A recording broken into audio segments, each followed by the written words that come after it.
నమస్కారం. ఘంటారావానికి స్వాగతం. ముందుగా ప్రధాన అంశాలు. హెచ్సియులోని అడుగు భూమి తీసుకోలేదన్న సర్కార్. 400 ఎకరాలు న్యాయపరంగానే ప్రభుత్వ సొంతమయ్యాయని స్పష్టీకరణ. ఖజానా నింపుకునేందుకే సర్కార్ విధ్వంసమని విపక్షాల ఆరోపణ. విద్యార్థులను రాజకీయాలకు వాడుకుంటున్నారని కాంగ్రెస్ ఎదురుదాడి. 10 ఏళ్లు బీజేపీ బీఆర్ఎస్ కలిపే పరిపాలన చేశాయన్న కాంగ్రెస్. ప్రజలకు అవసరమైన విధంగా పాలన చేస్తున్నామని ఎంపీ వెల్లడి. కంచ గచ్చిబౌలి భూములపై రోడ్డెక్కిన విద్యార్థులు. ఓయూ, కేయూ, టీయూల్లోనూ ఆందోళనలు.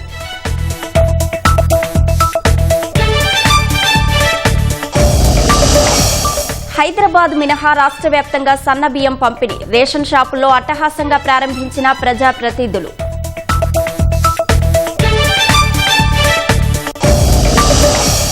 యూపీలో బుల్డోజర్ కూల్చివేతలపై సుప్రీంకోర్టు తీవ్ర ఆగ్రహం. బాధితులకు సరైన పరిహారం అందించాలని ఆదేశం.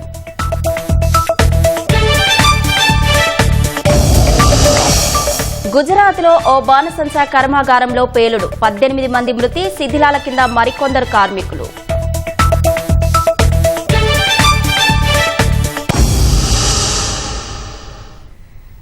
కంచ గచ్చిబౌలి భూములపై సచివాలయంలో మంత్రులు భట్టి విక్రమార్క, పొంగులేటి శ్రీనివాసరెడ్డి, శ్రీధర్ బాబు మీడియాతో మాట్లాడుతున్నారు. ప్రత్యక్ష ప్రసారం ద్వారా చూద్దాం.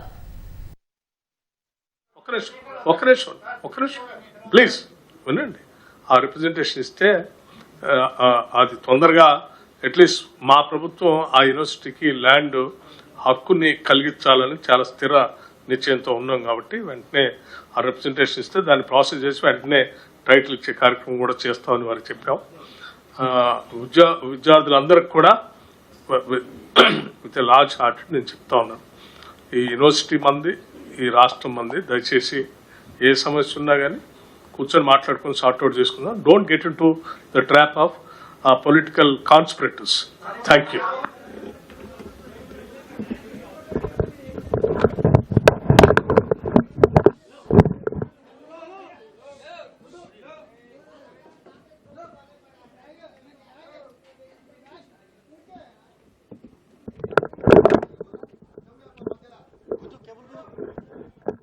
హెచ్సిఈ భూముల వివాదం మరింత రాజుకుంటోంది. వర్సిటీ భూముల జోలికి రావద్దంటూ విద్యార్థులు రోడ్డెక్కారు. భూములను పరిరక్షించాలని డిమాండ్ చేస్తూ హెచ్సియు గేటు వద్ద విద్యార్థులు చేపట్టిన ధర్నా ఉద్రిక్తతకు దారితీసింది. ఆందోళనకారుల్ని పోలీసులు అరెస్టు చేసి ఠానాకు తరలించారు. రాష్ట్ర వ్యాప్తంగా పలు యూనివర్సిటీల్లోనూ విద్యార్థులు నిరసన తెలిపారు. హైదరాబాద్ కంచ గచ్చిబౌలి భూముల వివాదం మరింత ముదురుతోంది. 400 ఎకరాల భూమి జోలికి ప్రభుత్వం రావద్దంటూ యూనివర్సిటీ గేటు వద్ద విద్యార్థులు, విద్యార్థి సంఘాల నాయకులు ధర్నాకు దిగారు. దీంతో హెచ్సియు గేటు వద్ద ఉద్రిక్త వాతావరణం నెలకొంది.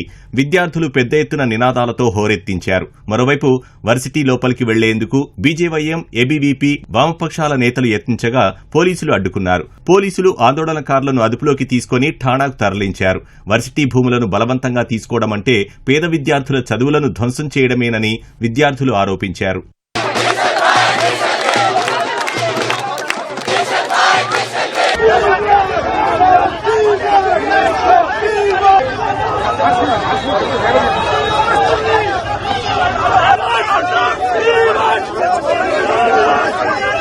The repercussion, the climate change and all will be there. Since we couldn't get government in confidence with the university, our own organization, CM remarks in the assembly was ecologically ignorant and we took a stand against that statement. We are an organization that is affiliated to ANC. We believe in the Congress ideology, broader agenda of Congress. It stands for social justice, but this action against the students to question the injustice and will stand for the same. So we are believe in ideology of Congress. We can't ignore these things, biodiversity things in this campus. We are against this kind of stand, whether it is done any CM, any government and anyone. ఈ land అనేది గచ్చిబౌలిలో ఉన్న ఏకైక forest. దాంట్లో చాలా జింకలు ఉంటాయి, అన్ని ఉంటాయి. సో ఇంత ప్రైమ్ ఏరియాలో 400 ఎకర్స్ ఆఫ్ ల్యాండ్ ని మనం ఇలా బుల్డోజర్స్ తో చేయడం అనేది ఎకలాజికల్ పర్స్పెక్టివ్స్ లో చాలా క్లైమేట్ చేంజ్ ఇష్యూస్ వస్తాయి. దాని మీద మేము క్వశ్చన్ చేస్తున్నాం. అడ్మిన్ ఏదైతే మేము యాక్చువల్ మా తరపున టీజీఐఏసీ చైర్మన్ ని కలిసాము, కన్సర్న్ మినిస్టర్ శ్రీధర్ బాబు గారితో కలిసాము, మాట్లాడాము. వాళ్ళు చెప్పట్లేదు బయటకు స్టూడెంట్స్ కి ల్యాండ్ మాది కాదు అని వాళ్ళు చెప్పట్లేరు. వాళ్ళ క్లెయిమ్స్ అనేవి ముందే మాతో ఏదైతే చెప్పారో మొత్తం అబద్ధాలుగా స్టేట్మెంట్ రిలీజ్ చేశారు. సో ఆ ల్యాండ్ 400 ఎకరాలకి బదులు 2004లో మిగతా 300 ఎకరాలు వేరే ప్లేస్ లో ఇచ్చారు ల్యాండ్. సో ఈ లీగల్ మ్యాటర్స్ అన్ని కూడా క్లియర్ చేసి స్టూడెంట్స్ కి ఒక క్లారిటీ ఇవ్వాలి అడ్మిన్ అని కోరుకుంటున్నాం. And at the same time we want clarity from admin also, like when 60 to 70 students have been detained, no clarity has been given on that, and like we students' rights have been violated. So we can, as a responsible student organization, National Students Union of India, we cannot allow such a responsible, such inhuman things like violation against our rights to happen inside our campus. So we are against that. HCU భూములపై ప్రభుత్వ వైఖరి మార్చుకోవాలంటూ ఉస్మానియా, కాకతీయ, తెలంగాణ విశ్వవిద్యాలయాల్లోనూ విద్యార్థులు రోడ్డెక్కారు. విద్యార్థులు నిరసన చేపడితే వారిపై విచక్షణారహితంగా లాఠీచార్జ్ చేయడం తగదని పలు విద్యార్థి సంఘాలు మండిపడ్డాయి. ఉస్మానియా యూనివర్సిటీలో ఐక్య విద్యార్థి సంఘాల ఆధ్వర్యంలో ఆర్ట్స్ కళాశాల వద్ద విద్యార్థులు నిరసన తెలిపారు. 400 ఎకరాల భూమిని ప్రభుత్వం ప్రైవేటు వ్యక్తులకు ధారాదత్తం చేస్తోందని ఆరోపిస్తూ నినాదాలు చేశారు. హెచ్సియులో విద్యార్థుల అక్రమ అరెస్టులను పలు విద్యార్థి సంఘాల నేతలు ఖండించారు. హెచ్సియు యూనివర్సిటీ విద్యార్థి నాయకులను గానీ, అక్కడ విద్యార్థులను గానీ కనీసం విద్యార్థులనే ధర్మం కూడా పాటించకుండా వాళ్ళ మీద జుట్టు పట్టుకొని ఇష్టం ఉన్నట్టుగా కొడుతూ లాఠీ చార్జ్ చేసిన ఘనత ఇవాళ రేవంత్ రెడ్డి ప్రభుత్వానికి ఉన్నది. ప్రజాస్వామ్యం అంటే విద్యార్థులపై లాఠీ చార్జ్ చేసి విద్యార్థులను అరెస్టులు చేసి ఆ విద్యార్థులు ఎక్కడన్నారో చూపెట్టకపోవడమే ప్రజాస్వామ్యమా చెప్పేసి కాకతీయ విద్యార్థి సంఘాలుగా మేము అడుగుతా ఉన్నాం. యూనివర్సిటీల్లో వేల కోట్ల రూపాయల విలువ చేసేటువంటి భూములను అన్యాక్రాంతం చేయడం కోసం, రియాల్టర్లకు అప్పగించడం కోసం ఈరోజు డిపిఆర్లు రూపొందిస్తున్నారా స్పష్టంగా తెలియాల్సినటువంటి అవసరం ఉన్నది. నిన్న చేసినటువంటి లాఠీ చార్జ్కు బాధ్యులైనటువంటి పోలీసు అధికారులపైన చర్యలు తీసుకోవాలి.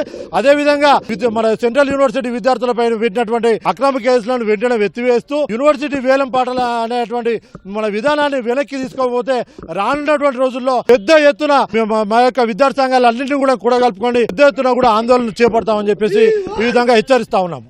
హెచ్సియు భూములను వెంటనే యూనివర్సిటీకి అప్పగించాలని డిమాండ్ చేస్తూ హనుమకొండ కాకతీయ విశ్వవిద్యాలయంలో విద్యార్థులు నిరసనకు దిగారు. వర్సిటీ గేటు వద్ద ఐక్య విద్యార్థి సంఘం ఆధ్వర్యంలో ప్లకార్డుల ప్రదర్శన చేపట్టారు. ప్రభుత్వ దిష్టిబొమ్మ దహనానికి యత్నించగా పోలీసులు విద్యార్థుల మధ్య తోపులాట చోటు చేసుకుంది. ఏడాదిన్నరగా ప్రభుత్వం ప్రజా వ్యతిరేక పాలన చేస్తోందని ఆరోపిస్తూ నిజామాబాద్ జిల్లా డిచ్పల్లిలో తెలంగాణ యూనివర్సిటీలోనూ విద్యార్థులు ఆందోళనకు దిగారు. పేద విద్యార్థులు చదువుకునే యూనివర్సిటీ భూములను కాజేసి రియల్ ఎస్టేట్ వ్యాపారం చేయాలని చూస్తోందని విద్యార్థి సంఘం నేతలు ఆరోపించారు.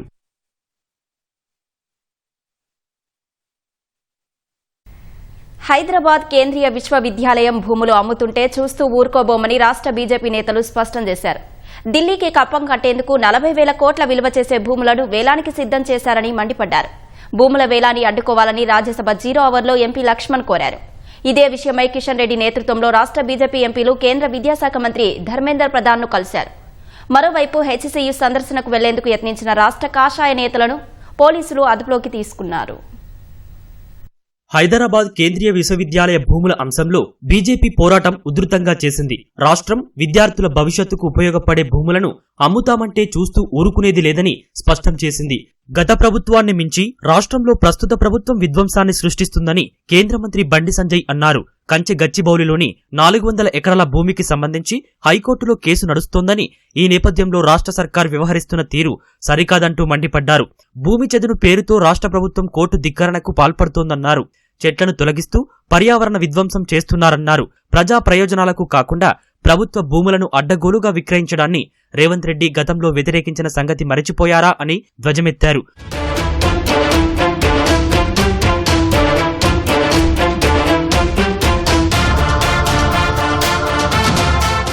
భూ వివాదం దృష్ట్యా హెచ్సియు సందర్శనకు బయలుదేరిన బీజేపీ నేతలను పోలీసులు అరెస్టు చేశారు. హైదరాబాద్లోని ఎమ్మెల్యే క్వార్టర్స్ వద్ద ఆ పార్టీ ఎమ్మెల్యేలు, ఎమ్మెల్సీలను అడ్డుకున్న పోలీసులు సందర్శనకు అనుమతి లేదని అదుపులోకి తీసుకున్నారు. రాష్ట్రంలో ప్రజాపాలన తీసుకొస్తామని అధికారంలోకి వచ్చిన కాంగ్రెస్ పార్టీ బీఆర్ఎస్ తోవలోనే నడుస్తుందని బీజేపీ శాసనసభ్యులు పాయల్ శంకర్ ధ్వజమెత్తారు. భూములను అమ్మి పాలన సాగించడానికేనా మీరు అధికారంలోకి వచ్చారంటూ ప్రశ్నించారు. గతంలో కాంగ్రెస్ విపక్షంలో ఉన్నప్పుడు చేసిన వ్యాఖ్యలను మరిచారా అంటూ నిలదీశారు. ఈ రోజు సెంట్రల్ యూనివర్సిటీకి సంబంధించినటువంటి 400 ఎకరాల భూమిని, అది ప్రజల ఆస్తి, ప్రభుత్వ ఆస్తి, విద్యార్థుల భవిష్యత్తుకు సంబంధించినటువంటి ఆస్తి, తెలంగాణ రాష్ట్ర భవిష్యత్తుకు సంబంధించినటువంటి ఆస్తి. దాన్ని అమ్మవద్దు, అమ్ముకునే ఆలోచనని విరమించుకోండి అని ఈ రోజు పర్యావరణ ప్రేమికులు గాని, రాజకీయ పార్టీలు, విద్యార్థులంతా కూడా ముక్త కంఠంతో ఆ నిర్ణయాన్ని వెనక్కి తీసుకోమని డిమాండ్ చేస్తా ఉన్నారు. కానీ ఈనాడు ఈ రాష్ట్ర ముఖ్యమంత్రి రేవంత్ రెడ్డి గారు, లేదు నేను ఎవరి మాట వినా, నేనెట్టి పరిస్థితులలో ఏ రకంగానైతే టీఆర్ఎస్ పార్టీ ఈ రాష్ట్రానికి సంబంధించినటువంటి గతంలో 1000 ఎకరాలు, లక్షల కోట్ల విలువైన భూములను అమ్మి రాష్ట్రాన్ని పరిపాలించిండ్రో, నేను కూడా టీఆర్ఎస్ బాటలోనే ప్రయాణం చేస్తానని రాష్ట్ర ముఖ్యమంత్రి గారు వ్యవహారం చేస్తా ఉన్నారు. మరోవైపు హెచ్సియు భూముల విషయంలో జోక్యం చేసుకోవాలని కిషన్ రెడ్డి నేతృత్వంలో బీజేపీ ఎంపీలు కేంద్ర విద్యాశాఖ మంత్రి ధర్మేంద్ర ప్రధాన్ ను కలిశారు. పర్యావరణ వారసత్వ భూముల్ని రక్షించాలంటూ ధర్మేంద్ర ప్రధాన్ కు నివేదించారు. యూనివర్సిటీకి కేటాయించిన భూములు మార్కింగ్ చేసేలా చర్యలు తీసుకోవాలని కోరారు. ఇదే అంశాన్ని రాజ్యసభ 0 అవర్లోనూ ఎంపీ లక్ష్మణ్ లేవనెత్తారు. 400 ఎకరాల వర్సిటీ భూముల అమ్మకాన్ని అడ్డుకోవాలని విజ్ఞప్తి చేశారు. పర్యావరణ మంత్రిత్వ శాఖను సైతం కలుస్తామని వెల్లడించారు. ఇచ్చిన హామీల కోసం కాకుండా ఢిల్లీకి కప్పం కట్టేందుకు భూములను వేలానికి పెట్టారని మండిపడ్డారు. కేవలం అమ్ముకొని ఢిల్లీకి కప్పం కట్టాలనేటువంటి నీచమైన ప్రయత్నం ఏ రేవంత్ రెడ్డి సర్కార్ చేస్తుందో దీన్ని తెలంగాణ ప్రజలందరూ కూడా గమనిస్తున్నారని చెప్పి మనం చేస్తా ఉన్నాం. ఇది విశ్వవిద్యాలయానికి సంబంధించిన భూమి, ఎకలాజికల్ ఇంబ్యాలెన్స్ అయ్యే ఆస్కారం ఉందని చెప్పి ఆనాడు వాదిస్తే సుప్రీంకోర్టు ఇవాళ విశ్వవిద్యాలయ భూమిని ఎవరికి దారదత్తం చేయొద్దని చెప్పి తీర్పు ఇవ్వడం జరిగింది. ఇవాళ రేవంత్ రెడ్డి సర్కార్ 400 ఎకరాలలో అక్కడున్న జింకలను చంపి, అక్కడున్న నెమళ్లను చంపి, అక్కడున్న మెడిసినల్ ప్లాంట్స్ కూడా పీకేసి ఇవాళ కాంక్రీట్ జంగల్ లాగా చేసే ప్రయత్నం చేస్తా ఉంది. హైదరాబాద్ విశ్వవిద్యాలయం ఉన్నటువంటి గొప్పతనాన్ని రాబోయే కాలంలో ఇంకా కొన్ని వేల మందికి జ్ఞానం అందించేటువంటి విశ్వవిద్యాలయంగా ఎదగకూడదని, అది ప్రపంచ స్థాయి విశ్వవిద్యాలయంగా చేసే ఆస్కారం ఉండకూడదని చెప్పి ఏ కుట్ర అయితే చేస్తుందో దీన్ని తీవ్రంగా భారతీయ జనతా పార్టీ అడ్డుకుంటుంది. దీన్ని ఆపుతామని చెప్పి మనం చేస్తా ఉన్నాం. తెలంగాణలో విలువైనటువంటి భూములను భావితరాల భవిష్యత్తును తాకట్టు పెట్టేదానికి కాంగ్రెస్ కు తెలంగాణ ప్రజలు అధికారం ఇవ్వలేదు. ఇవాళ వాస్తవంగా తెలంగాణలో ఈ రకంగా బుల్డోజర్లు రాత్రి రావడం ఏంటి, పండుగ పూట ఏంటి, విద్యార్థులను ఎక్కడెక్కడ కట్టడి చేయడం ఏంటిది, ఆ రకంగా అరెస్టులు చేయడం ఏమిటి, అమ్మాయిలను చూడకుండా వాళ్ళ మీద జులుం చేయించడం ఏమిటి, అసలు ఇవాళ అంబేద్కర్ గారి యొక్క రాజ్యాంగం నడుస్తున్నదా లేదా త్రిపులార్ రాజ్యాంగం నడుస్తుందని చెప్పి కూడా నేను పార్లమెంట్ లో ఈ అంశాన్ని ప్రస్తావించాను. ఖచ్చితంగా ఆ భూములు కాపాడడానికి భారతీయ జనతా పార్టీ మా వంతు ప్రయత్నం చేస్తాం. ఇవాళ ప్రజలు ఇచ్చిన అవకాశాన్ని, ఈ యొక్క భావితరాలకు సంబంధించిన సంపదను కాంగ్రెస్ ఆ రకంగా అమ్మకానికి చేయడానికి వీల్లేదని చెప్పే మా భావన. హెచ్సియు భూముల వేలంపై రాష్ట్ర ప్రభుత్వం వెనక్కి తగ్గేదాకా ఊరుకోబోమన్న బీజేపీ నేతలు విద్యార్థులకు అండగా ఉంటామని స్పష్టం చేశారు. కంచగచ్చిబౌలి భూ వివాద నేపథ్యంలో బీఆర్ఎస్ నేతలను పోలీసులు గృహ నిర్బంధం చేశారు. పార్టీ కార్యనిర్వాహక అధ్యక్షుడు కేటీఆర్, మాజీ మంత్రి హరీష్ రావుతో పాటు ఇతర నేతల ఇళ్ల వద్ద ముందస్తుగా పోలీసులను మోహరించారు. వారాంతంలో అర్ధరాత్రి బుల్డోజర్లు ఎందుకు పనిచేస్తున్నాయని, ఏం దాస్తున్నారని సీఎం రేవంత్ రెడ్డిని కేటీఆర్ ప్రశ్నించారు. పర్యావరణ పరిరక్షణ పేరిట మొదట ఎంతో మంది పేదల ఇళ్లు కూల్చారన్న ఆయన తర్వాత అభివృద్ది పేరుతో గిరిజన తండాలపైకి వెళ్లారన్నారు. ఇప్పుడు జంతువుల నివాస ప్రాంతానికి వెళ్లి సామూహిక హత్యకు పాల్పడుతున్నారని ఎక్స్ వేదికగా ధ్వజమెత్తారు. హెచ్సియు సమీపంలోకి వెళ్లకుండా ప్రభుత్వం ఎందుకు అడ్డుకుంటోందని ప్రశ్నించారు. మరోవైపు కేబీఆర్ పార్క్ వద్ద బీఆర్ఎస్ విద్యార్థి సంఘం ఆధ్వర్యంలో వినూత్న నిరసన చేపట్టారు. అడవిని నరికితే హైదరాబాద్కు ఊపిరి ఆగుతుందని నినదించారు. బీఆర్ఎస్పీ నేతలకు మాజీ మంత్రి ఎర్రబెల్లి దయాకర్ రావు, ప్రకృతి ప్రేమికులు, మేధావులు మద్దతు తెలిపారు. కంచగచ్చిబౌలిలోని భూముల వ్యవహారం హైకోర్టుకు చేరింది. భూములను టీజీఐఎస్సీకి కేటాయిస్తూ ప్రభుత్వం జారీ చేసిన ఉత్తర్వులను రద్దు చేయాలంటూ హెచ్సియు విద్యార్థులతో పాటు బట ఫౌండేషన్ వేర్వేరుగా ప్రజా ప్రయోజన వ్యాజ్యాలు దాఖలు చేశాయి. పిటిషన్లపై రేపు వాదనలు వింటామని సీజే ధర్మాసనం తెలిపింది. పర్యావరణ పరిరక్షణ కోసం కృషి చేస్తున్న వాటా ఫౌండేషన్ గత నెల 20న పిల్ దాఖలు చేసింది. అదే రోజున విచారణ జరగ్గా కంచగచ్చిబౌలిలోని 400 ఎకరాల్లో ఎన్నో రకాల అరుదైన పక్షులతో పాటు జింకలు, వన్యప్రాణులు, mushroom rocks, buffalo, peacock lakes ఉన్నాయని తెలిపారు. గత జూన్లో ప్రభుత్వం జారీ చేసిన జీవోను రద్దు చేయడంతో పాటు అప్పటి వరకు స్టే విధించాలని కోరారు.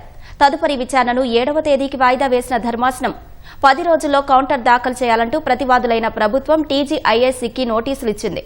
అయితే 2 రోజుల క్రితం భూముల్లో చదును చేసే పనులు మొదలవడంతో విద్యార్థి సంఘాలు సైతం మరో పిల్ దాఖలు చేశాయి. అత్యవసర పిటిషన్ కింద విచారణ చేపట్టాలని హెచ్సియు విద్యార్థుల తరపు న్యాయవాది సీజే ధర్మాసనాన్ని కోరారు.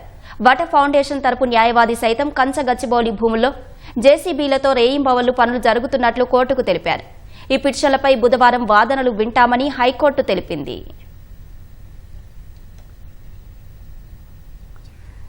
బీసీలకు 42% రిజర్వేషన్ల అమలు బిల్లు పార్లమెంటు ఆమోదం కోసం ప్రతిపక్షాలు కలిసి రావాలని బీసీ సంక్షేమ శాఖ మంత్రి పొన్నం ప్రభాకర్ కోరారు. బీసీల రిజర్వేషన్లు 42% పెంచాలని డిమాండ్ చేస్తూ రేపు ఢిల్లీలో బీసీ సంక్షేమ సంఘాలు చేస్తున్న మహాధర్నాలో సీఎం రేవంత్ రెడ్డి సహా మంత్రులు, పలువురు బీసీ ఎమ్మెల్యేలు పాల్గొననున్నారు. రాష్ట్రంలో బీసీల రిజర్వేషన్లు 42% పెంచాలని అసెంబ్లీ ఆమోదించిన బిల్లును పార్లమెంటులోనూ ఆమోదించాలని డిమాండ్ చేస్తూ ఏప్రిల్ 2న ఢిల్లీలో మహాధర్నాకు బీసీ సంఘాలు పిలుపునిచ్చాయి. ఆ ధర్నాలో కాంగ్రెస్ అగ్రనేత, ప్రతిపక్ష నాయకుడు రాహుల్ గాంధీ, ఏఐసీసీ అధ్యక్షుడు మల్లికార్జున ఖర్గే, ఇతర నేతలు, సీఎం రేవంత్ రెడ్డి సహా రాష్ట్ర మంత్రులు పాల్గొని సంఘీభావం తెలపనున్నారు. 40 ఏళ్లుగా ఉన్న ఎస్సీ వర్గీకరణ సమస్యను పరిష్కరించామని, అదేవిధంగా బీసీ చట్టం అమలుకు సహకరించాలని మంత్రి పొన్నం పిలుపునిచ్చారు.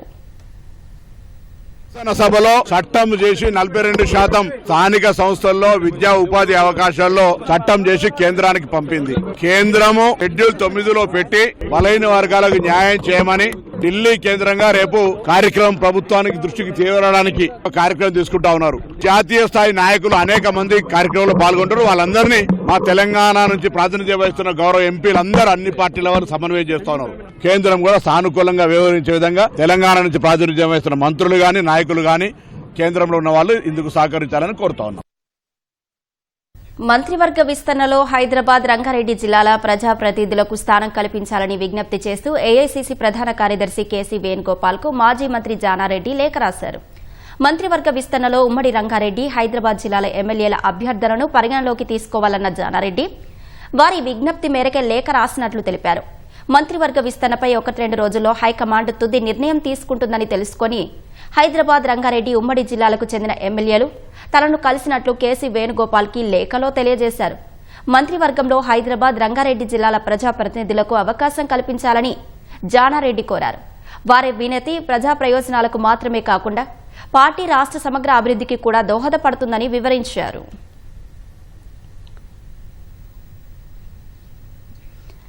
రాష్ట్ర వ్యాప్తంగా మొదటి రోజు తెల్ల రేషన్ కార్డుదారులకు సన్నబియ్యం పంపిణీ కార్యక్రమం అట్టహాసంగా జరిగింది. ఉదయం నుంచే రేషన్ షాపుల వద్ద బారులు తీరిన లబ్దిదారులకు ఒక్కొక్కరికి 6 కిలోల చొప్పున సన్నబియ్యం పంపిణీ చేశారు. స్థానిక సంస్థల ఎమ్మెల్సీ ఎన్నికల కోడ్ దృష్ట్యా హైదరాబాద్ మినహా మిగతా జిల్లాలో సన్నబియ్యం పంపిణీ చేశారు. ప్రభుత్వం ప్రతిష్టాత్మకంగా చేపట్టిన సన్నబియ్యం పంపిణీ కార్యక్రమం రాష్ట్ర వ్యాప్తంగా అట్టహాసంగా సాగింది. కరీంనగర్, సిద్దిపేట జిల్లాల్లో రేషన్ కార్డుదారులకు సన్నబియ్యం పంపిణీ కార్యక్రమాన్ని మంత్రి పొన్నం ప్రభాకర్ ప్రారంభించారు.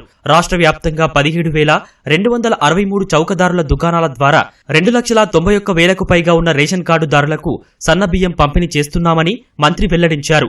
సన్నబియ్య పథకం నిరుపేదల ఆత్మగౌరవ పథకమని రోడ్లు, భవనాల శాఖ మంత్రి కోమటిరెడ్డి వెంకటరెడ్డి అన్నారు. నల్గొండ, యాదాద్రి భువనగిరి జిల్లాల్లో పంపిణీ కార్యక్రమాన్ని ప్రారంభించారు. రాష్ట్రంలో మొన్న ఉగాది పండుగ పూట మన గౌరవ ముఖ్యమంత్రి రేవంత్ రెడ్డి గారు నల్గొండ జిల్లాలో ప్రారంభోత్సవం చేశారు. ఇవాళ రాష్ట్ర వ్యాప్తంగా 17,263 రేషన్ షాపులల్లో ఇవాళ ఈ కార్యక్రమం ప్రారంభమవుతుంది. అందరూ కూడా ఒక్కసారి గట్టిగా చప్పట్లు కొట్టి ప్రభుత్వానికి, ముఖ్యమంత్రికి ధన్యవాదాలు చెప్పాల్సిగా కోరుతా ఉన్నా. ఇవాళ ఎక్కడ కూడా ప్రజలకు ఇబ్బంది రాకుండా అనేక కార్యక్రమాలు, ముఖ్యంగా దేశ చరిత్రలో ఎన్నడూ లేని విధంగా సన్నబియ్యం పంపిణంటే మేమైతే నాడు ఊహించలే.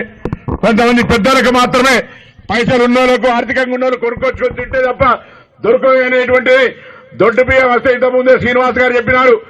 డీలర్ల దగ్గర బలవంతంగా ఇయ్యకపోతే ఇస్తే కూడా తీసుకోని పరిస్థితి. ఇవాళ వాళ్ళు కూడా అడిగి తీసుకుంటారు వాళ్ళను. నా బియ్యం ఏందని ఇంటికి వాడుకునే బియ్యం, తినే బియ్యం, ప్రభుత్వం అన్ని కార్యక్రమాలు మస్తు జరగవచ్చు. ఇవాళ ఈ కార్యక్రమం ద్వారా అందరికి ఉపయోగపడే కార్యక్రమం మాట సందర్భంగా మనం చేస్తూ ఇంకా 3.5 ఏళ్ళు ఉంటాం, ఆ తర్వాత 5 ఏళ్ళు కూడా మనమే ఉంటాం. బీఆర్ఎస్ పార్టీ వేరే లేదు, ఇక దాని గురించే మర్చిపోయి. ఎందుకంటే మనం చూసాం కదా, ఒక్కొక్కరు 60-70 వేల మెజార్టీతో గెలిచినాం. మా అక్కా చెల్లెలను ఆశీర్వదిస్తే ఇంకా మీకు ఎన్నో పథకాలు తీసుకొస్తాం. తప్పకుండా మీ అందరికీ సొంత ఇల్లు కట్టించే బాధ్యతతో పాటు ప్రతి ఒక్కరికి న్యాయం చేసే విధంగా 2 లక్షల రుణమాఫీ చేసినాం. రైతు భరోసాతో పాటు మిగిలిన కార్యక్రమాలు కూడా చేయాలని ఉన్నది. ఎమ్మడే 10 ఏళ్ళని తోసుకెళ్తున్నారు. మేము వచ్చి 15 ఏళ్లలోనే ఇన్ని పథకాలు పెట్టాం. అయ్యో పాపం ఒకటనే మంచిదని అంటలేదు. రంగారెడ్డి జిల్లాలోని 23 మండలాలతో పాటు సరూర్ నగర్ సర్కిల్లోని ఎల్బీనగర్, రాజేంద్రనగర్, శెర్లింగంపల్లిలో సన్నబియ్యం పంపిణీ చేశారు. నాచారం డివిజన్లో రేషన్ షాపుల వద్ద సీఎం చిత్రపటానికి పార్టీ నేతలు క్షీరాభిషేకం చేశారు. భద్రాచలంలో ఎమ్మెల్యే తెల్లం వెంకట్రావు, నిజామాబాద్లో ఎమ్మెల్యే భూపతిరెడ్డి, భువనగిరి జిల్లా బీబీనగర్లో ఎమ్మెల్యే కుంభం అనిల్ కుమార్ రెడ్డి చౌకదారుల దుకాణం ద్వారా సన్నబియ్యం పంపిణీ ప్రారంభించారు.